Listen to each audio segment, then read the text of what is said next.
Assalamu alaikum, good evening everyone. Welcome to another episode of The Hina Siddiqui Show on Canada One TV. उम्मीद करती हूँ आप सब लोग खुश होंगे, खैरियत से होंगे जहाँ पर भी होंगे। एक और एपिसोड के साथ हाजिर हो गए हैं हम आपके सामने। आपका favourite programme the Hina Siddiqui show, शख्सियत दुनिया भर की हम आपसे मिलाते हैं। हर हफ्ते वेंसडे 8 बजे मुलाकात होती है हमारी आप लोगों से। आज की जो हमारी शख्सियत है वो अपने में एक बहुत बड़ा मुकाम रखती हैं पाकिस्तान के लिए और हमारी तमाम साउथ एशियन कम्युनिटी के लिए। आज हमारे साथ कनेक्ट होंगे पाकिस्तान से एक ऐसे सितारे, मौसीकी की दुनिया का एक ऐसा सितारा जिसने पाकिस्तान का नाम तमाम दुनिया में रोशन किया है और एक मिसाल कायम की है मौसीकी की दुनिया में। और आज हमारे साथ डॉक्टर अमजद परवेज़ होंगे वीडियो कॉल पर, और वो इंजीनियर है, राइटर हैं, सिंगर है। He has served as a chief engineer, general manager, vice president and managing director of NESPAC, which stands for National Engineering Service Pakistan. He was honored by Pride of Performance Award in year 2000 by the President of Pakistan. Gold Medal Award मिला by President of Pakistan for writing the best technical paper for the Institution of Engineer in 1977. Dr. A.Q. Khan Lifetime Achievement Award मिला from the Institution of Engineers in 2009. So please welcome Dr. Amjad Parvez. Welcome to the show. Assalamu alaikum. आपका show मशहूर है, पाकिस्तान में भी इसका गूंज पहुंचती है, हिना सिद्दीकी शो। और ख़ास तौर पे सईद वसीम हैदर के हवाले से जिनसे मेरा ताल्लुक़ हुआ है आपके साथ। Saeed Waseem Haider and I were together in Saudi Arabia. बिल्कुल। मैं नेस्पाक का जीएम था और उनकी एक बहुत अच्छी कंपनी थी मुकबिल एसोसिएट्स, जहाँ वो सॉइल इन्वेस्टिगेशंस और जियोटेक इन्वेस्टिगेशंस करते थे। तो हमारे जितने प्रोजेक्ट्स कंसल्टेंसी के मिलते थे हमें, हम उन्हीं से ये सबलेट करते थे ये शोबा। और जो ही मुलाकातें बढ़ी तो उनका जो मौसीकी से मोहब्बत और फिल्म लाइन से मोहब्बत, वो एक इवनिंग डिस्कशन रहती थी और बड़ी अच्छी हमारी गुजरी। फिर जब कभी मैं अल-खुबर सऊदी अरेबिया जाता था तो मेरी फंक्शंस भी करते थे, महफिल करते थे और वहाँ के जितने लोकल पाकिस्तानी इंडियंस को तशरीफ लाते थे और एंजॉय करते थे। मेरी गजलें, मेरे फोक सॉन्ग्स, मेरे गीत।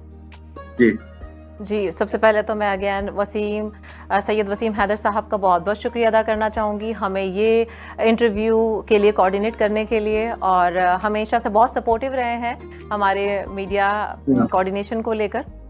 एक से बढ़कर एक टैलेंटेड पाकिस्तान के आर्टिस्ट वो हमारे लिए लेकर आते हैं और बहुत तहे दिल से शुक्रगुजार हूँ एक बार फिर से हमारी तमाम सपोर्ट सिस्टम का, जो कि हमारे इस शो को कामयाब करने के लिए रिस्पॉन्सिबल होती है। तो डॉक्टर साहब, शुरुआत करना चाहूँगी आपकी अचीवमेंट से। अच्छा, अचीवमेंट तो बहुत सारी हैं, लेकिन कौन सी ऐसी अचीवमेंट है जिसके बाद आपको वाकई में महसूस हुआ कि आपने एक ऐसा काम कर दिखाया है कम्युनिटी के लिए या मुल्क के लिए जिसके लिए आप बहुत फख्र महसूस करते हैं? शुक्रिया। जी, आप बात कर रही हैं मेरी इंजीनियरिंग जो मेरा पेशा है जी, और मौसीकी जो मेरा पैशन है उसके हवाले से जी। तो वो दोनों साथ साथ कैसे चले।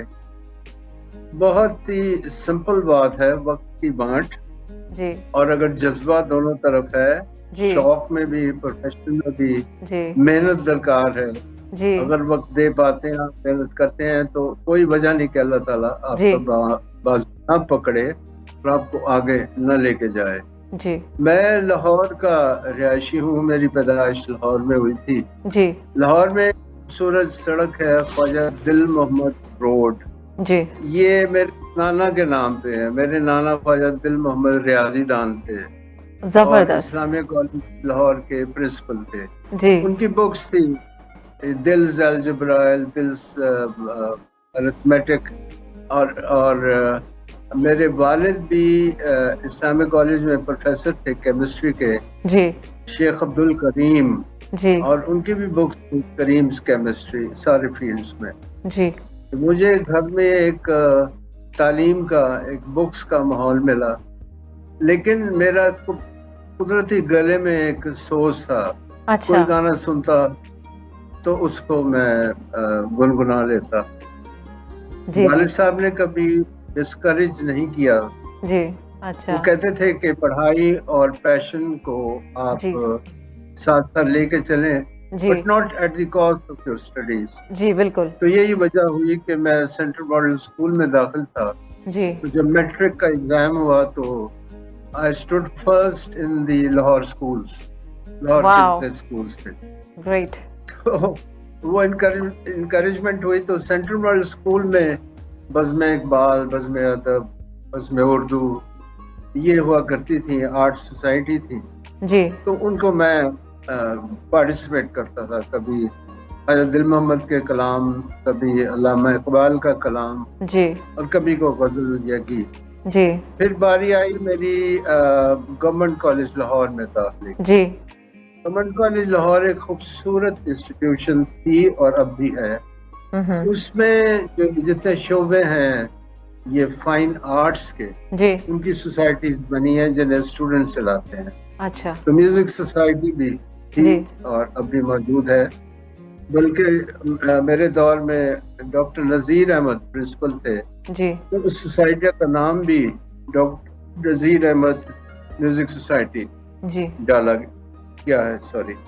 सो मैं उसमें रूहे रवां था। वक्त गुजरता गया, म्यूजिक कंपटीशंस में हिस्सा लेना, म्यूजिक कंपटीशंस के लिए बाहर जाना लाहौर से। लाहौर सही के अंदर तो जितने थे कॉलेजेस जी उसमें जी थे, लेकिन लाहौर से बाहर भी शेखुपुरा जा रहे हैं जो जी पंजाब में नजदीक।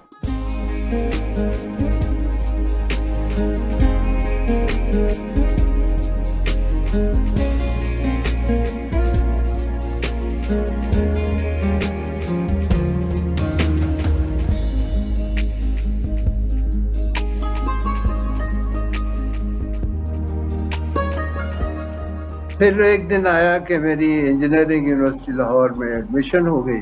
अच्छा अब ये वो इदारा है जो है तो इंजीनियरिंग का, जी लेकिन उस दौर में मशहूर था कि वहाँ बहुत बड़ी कॉन्सर्ट्स होती थी अच्छा सालाना। ये ऐसा एक पंडाल लगता था वहाँ कि हमारे जो शहर के बिजनेसमैन भी, ताजिर बिरादरी है, जी जी वो भी अर्ली दुकानें बंद करके पैदल जीटी रोड पे इंजीनियरिंग यूनिवर्सिटी बागबानपुरे की तरफ रवाना हो जाते। अच्छा हाँ, तो मुझे सेक्रेटरी सिलेक्ट किया था यूनिवर्सिटी ने।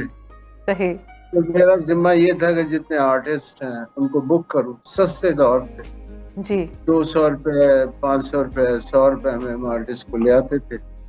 सही तो वो सारी सारी रात वहाँ स्टूडेंट्स और जितने लोग आए होते थे वो सुनते थे। ये सैकड़ों का नहीं, हजारों का मजमा था। अच्छा और माइक सिस्टम भी वो नहीं थे जो आजकल हैं, सिंपल माइक्स। सिंपल माइक्स तो मुझे याद पड़ता है कि रेडियो पाकिस्तान लाहौर के गेट से सही मैं इन सबको पिकअप करता है वैगन में और लेके आता। जी कौन आर्टिस्ट थे अगर मैं ज़हन पे जोर डालूं? सलीम रजा, मुनीर हुसैन, मंजूर झल्ला, बिल्किस खानम, सही नज़ीर बेगम, बहुत बड़े हामिद बड़े अली नाम बेला, इनाज हुसैन भट्टी, ये वो लोग थे जो आके परफॉर्म करते थे। फिर 64 की बात है जी कि हम मेहदी हसन को भी घेर दिए। अच्छा अब मेहदी हसन वो गजलों में मशहूर थे, गुलों में रंग भरे, या कैसे सुनाऊं राज़े गम, दीदा तक को क्या जी करूं, या देख तो दिल के जान से उठता है।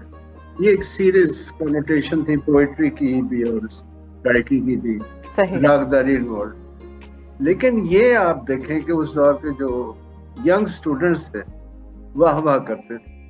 जी हमने एक दिन के लिए उन्हें बुक किया तो इतनी फिर कामयाब रही कॉन्सर्ट, जी उन्होंने कहा कि एक दिन के लिए और इनको तकलीफ दी जाए। वाइस सही चांसलर साहब से दरखास्त की गई, वो भी बखुशी मान गए। हम्म। तो ये जो कॉन्सर्ट थी 2 दिन चली। ओह वाह वहाँ 2 पर दिन मैं भी गाया करते थे और मेरे दोस्त थे गवर्नमेंट कॉलेज लाहौर से, मुश्ताक हाशमी, वो भी गाया करते थे, जी और दीगर जितने राबियंस और यूईटियंस थे सही वो भी उसमें शामिल होते। सही ये इब्तदाई दौर के चंद अहवाल हैं मौसीकी के और तालीम के हवाले से जो मैंने पेश किया। सही।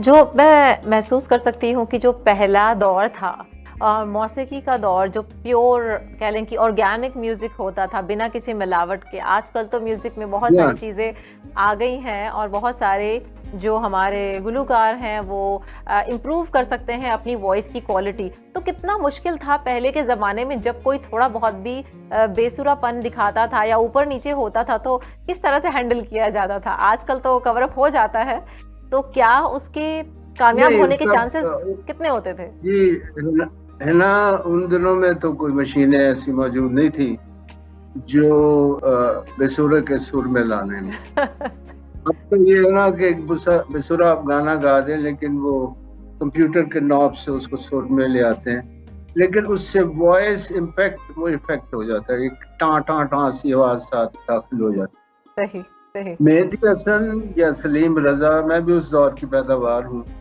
ये वो लोग थे जिन्होंने बहुत मेहनत की जी। मेहनत करके आवाज सीधी की, आवाज के जमजमे सीधे किए। मसलन कोई एक राग ले लिया, एमल कल्याण ले लिया या मालकौंस ले लिया जी, तो उसके 5 सुर जाने 5 सुर आने में, या एमन के 7 सुर जाने 7 सुर आने में, सही। हर सुर के साथ लंबी आवाज लगानी, सांस बढ़ाना। और बल्कि हम स्टूडेंट्स में ये कंपटीशन होता था कि एक गजल थी उनकी, कैसे छुपाऊं राज़ गम दीदार पर, तो क्या करूं। क्या बात है, कैसे। अब ये शर्त लगती थी कि जो करूं की वर्द है जी। ये कौन से नहीं लिखा। So these were the types of training we got. These were the type of people who groomed the younger generation. जी।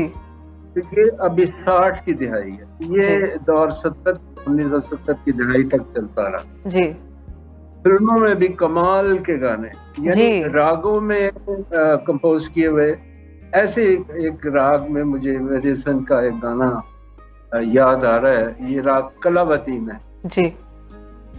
निशान भी कोई न छोड़ा कि दिल को समझाए, तेरी तलाश में जाए तो हम कहाँ जाए। जबरदस्त जबरदस्त। मैं ड्राइव करते हुए आ रही थी स्टूडियो और आपके गाने सुनते हुए आ रही थी, जिनमें से एक गाना जो काफ़ी फेमस भी हुआ और बहुत लोगों की ज़बान पे भी था, वो था कि मैं कपड़े बदल कर जाऊं कहाँ और बाल बनाऊं किसके लिए। बहुत सारे आशिक जो थे उस ज़माने के, ये गाना जो है उनका फेवरेट हो गया था, जिनके दिल टूटे हैं या जो लोग गमज़दा हैं अपनी ज़िंदगी में। तो ये सॉन्ग लिखना कैसे होता था? नासिर काज़मी के बच्चों से मेरी बहुत दोस्ती अब भी है। अच्छा। कल परसों भी छोटा बेटा उनका हसन काज़मी मिलने आया था और बासिर काज़मी उससे गुज़श्ता महीने। बासिर तो ओबी रिसिपिएंट है क्वीन ऑफ इंग्लैंड से, वो इंग्लैंड में सेटल्ड है। सो ये दोनों शायर, बासिर कमाल का शायर है, हसन में भी बहुत अच्छे जरासीम है। वालिद की छाप से हट के जी आपने अपनी एक पहचान बनाई है। तो नए कपड़े बदल कर जाऊं कहाँ और बाल बनाऊं किसके लिए, ये EMI की एक कैसेट रिकॉर्डिंग शुरू की थी मैंने। एक ये गजल और एक थी फिर सावन रुत की पवन चली तुम याद आए। सो नासिर काज़मी की गजलें 2 रिकॉर्ड हुई, फिर वहाँ के GM चेंज हो गए, मैं भी बिजी हो गया। सो वो 2 गजलें एक उन्होंने एक्सटेंडेड EP रिकॉर्ड में लेके EMI